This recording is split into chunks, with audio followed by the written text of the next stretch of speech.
Hi everyone. So chapter 9.4, the exercises I assigned were to redo the exercises that I had assigned in 9.2 and 9.3, but this time using the financial calculator. So you can compare the answers that you had using the formula versus using the financial functions in your calculator. And then in the end, when you're doing the quiz, you'll understand both methods, and you'll see which one you prefer. Some students actually prefer the formula. Okay, so as you can see, this first one here for exercise 9.2, number one, what is the maturity value of 5,000 invested for 3% compounded semi-annually for 7 years?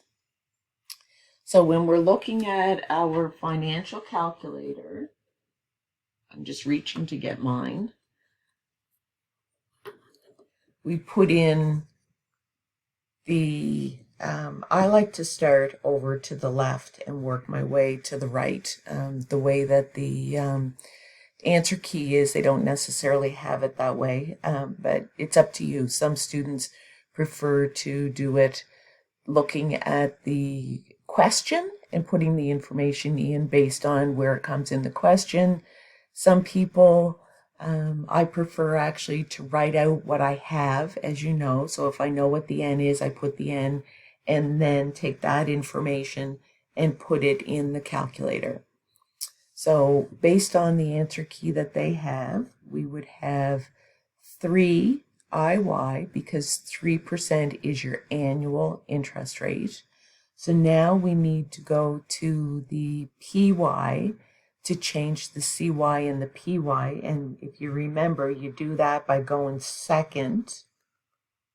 So we're going to put in 3 IY, and then we need to go to the second function and click IY, and then we want PY. On my calculator right now shows 12, so the last one I used was a monthly one, so I'm going to change that to 2, enter, and if you arrow down, you'll see the CY. You want 2, enter. You want your CY and your PY to match.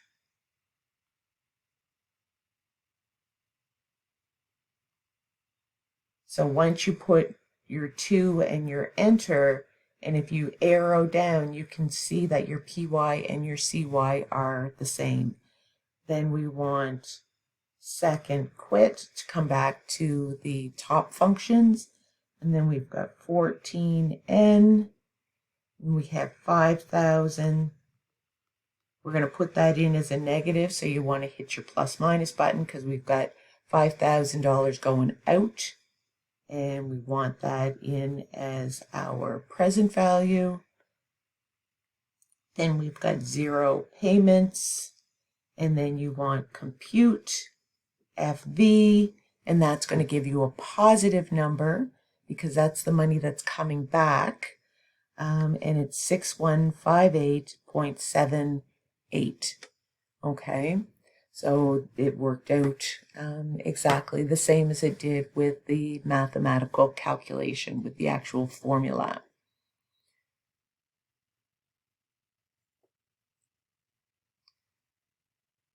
So we can go over this one as well. Okay, so there's four different options. So assume that a $10,000 investment can earn 3% compounded quarterly. What will be its future value after 15 years, 20, 25, and 30? So we again figure what we've got. We've got a present value of 10,000. We have our IY of 3, or what used to be our J. And we've got compounded quarterly, so that we need to change our PY and our CY to 4. And then we figure out our N. So let's put it in. So if you remember, your N is your number of years multiplied by how many times in a year it's being compounded. Okay, so for the first one, the n is 60. The second one, the n is 80. The third one, the n is 100. And the fourth one, the n is 120. But one thing, if you have a look, notice the answer key that they're giving you. After you put all that information in the first time, all they're doing is changing the n. So let's give that a try and see if that works. Okay, so I am going to hit my clear button.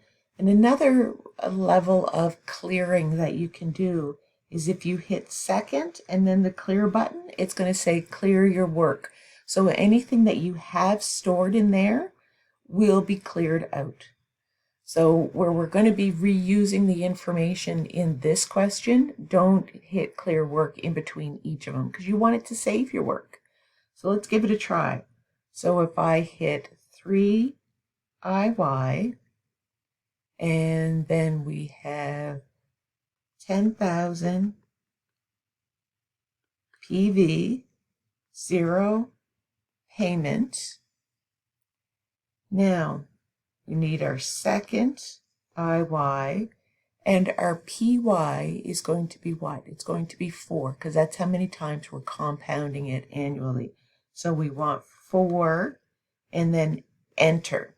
And then if you hit your arrow down, you can see your CY and your PY are the same. And that's what we want in this situation.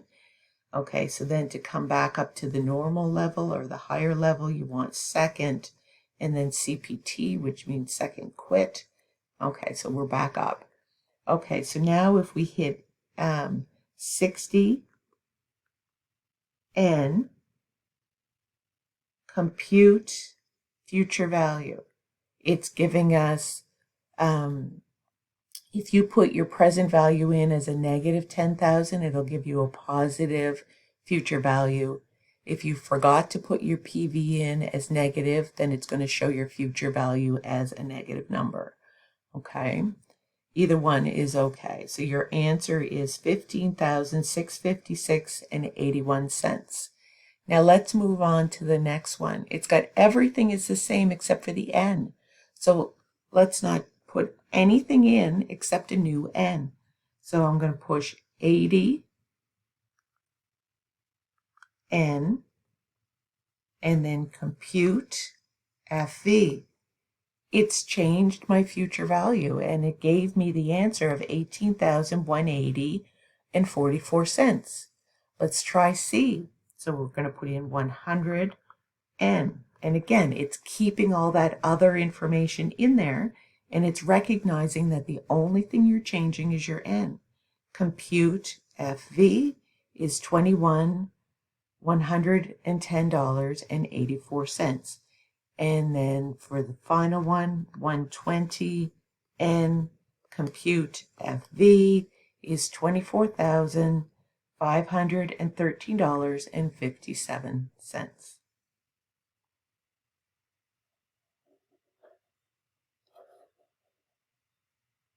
All right.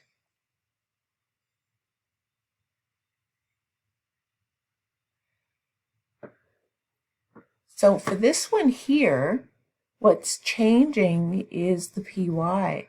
So you put in all of the information and then in between each one, so after you put all the information in for A, once you get to B, the only thing that needs to be changed is you need to go in and do your second IY to get to the PY level, and then hit, for the first one, it's a 1, and then enter. For the second one, you'd be hitting a 2, and then enter.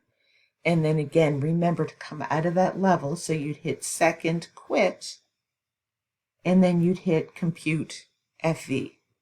Let me know if you have any issues or challenges with those questions. And then the same with chapter 9.3. The thing that is changing is the number of years. And then in question 3, The item that's changing is your N.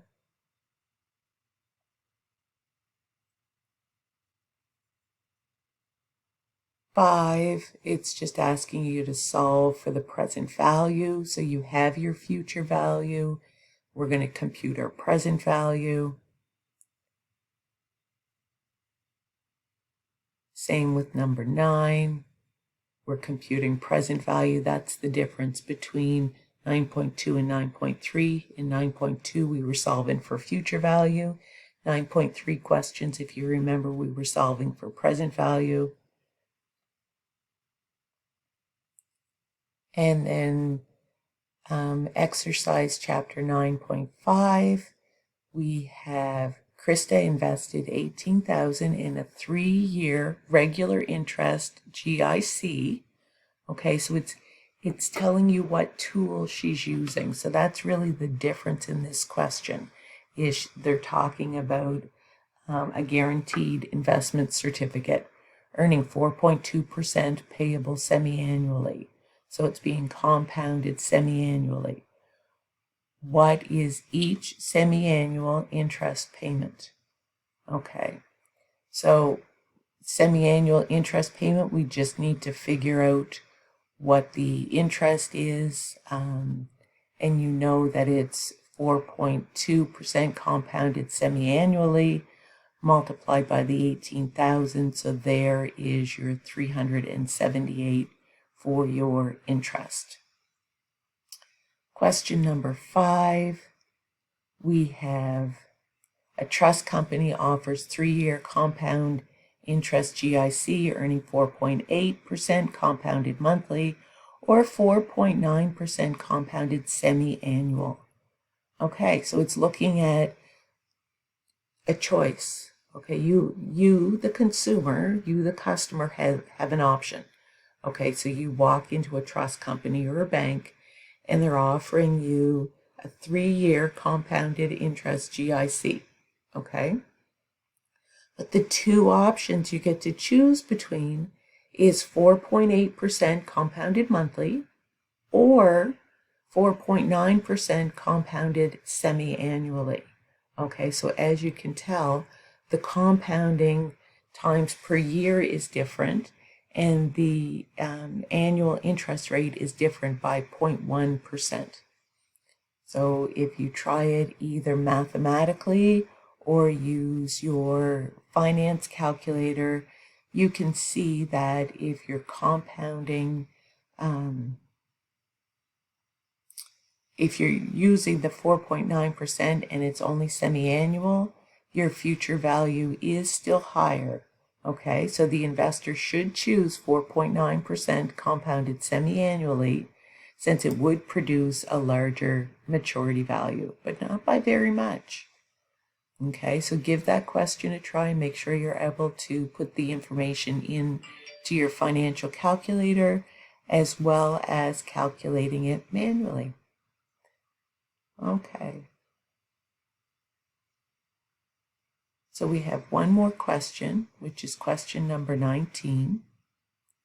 And again, it's putting the information into your financial calculator versus the mathematical calculation. So give those a try and let me know if you have any questions. And then your final question again is number 21. And this one's talking about inflation rate. Okay, but again, it's the same thing. You've got 3.5% inflation compounded annually. And they want to know what effect that is going to have on an hourly rate. So if you were earning $15 an hour, if that was being compounded annually at 3.5% for the next 10 years, what would you need to earn in 10 years to be equivalent to the $15 per hour today?